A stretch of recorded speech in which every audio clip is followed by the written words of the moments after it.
Hello বন্ধুরা, আজকে আমি আপনাদের মাঝে শ্রীমঙ্গল ভানুগাজ রোডে অবস্থিত বৌদ্ধভূমি নিয়ে আমার এই ভিডিওর মাধ্যমে কিছু সংক্ষিপ্ত বিবরণ তুলে ধরব।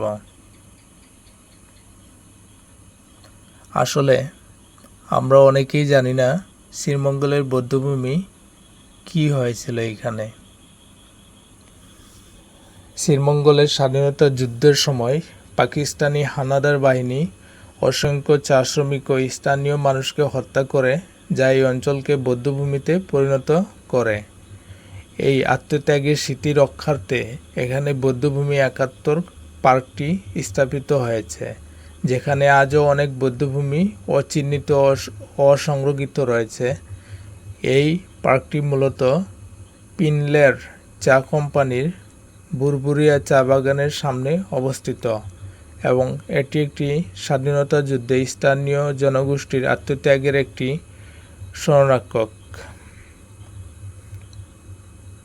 শ্রীমঙ্গলের ভানুগাজ রোডে বিজিবি সেক্টর হেডকোয়ার্টারের পাশে বুরবুরিয়া চড়ার কাছে এই বৌদ্ধভূমি অবস্থিত।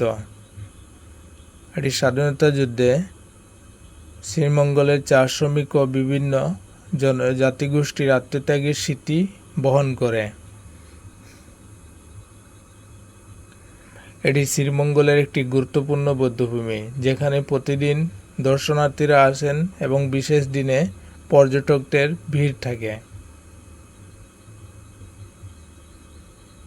এটি শ্রীমঙ্গলের সবচেয়ে আলোচিত বৌদ্ধভূমিগুলোর মধ্যে একটি, যেখানে ৩০ মে ১৯৭১ তারিখে ৫৭ জন চা শ্রমিককে সারিবদ্ধভাবে দাঁড় করিয়ে গুলি করে হত্যা করা হয়েছিল। এই ঘটনার স্মরণে এখানে একটি স্মৃতিস্তম্ভ নির্মিত রয়েছে।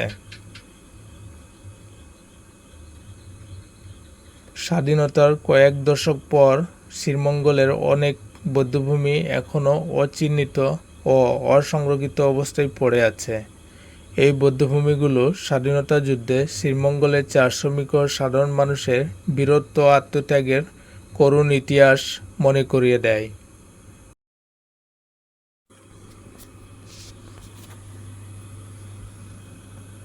তো বন্ধুরা, আজকের ভিডিও এই পর্যন্ত। সবাই ভালো থাকবেন এবং কখনো যদি শ্রীমঙ্গলে আসেন তাহলে এই বৌদ্ধভূমিটি ঘুরে যান। খুব ভালো একটি পরিবেশ। আসলে এই বৌদ্ধভূমিটি ১৯৭১ সালের স্বাধীনতার কথা মনে করিয়ে দেয়।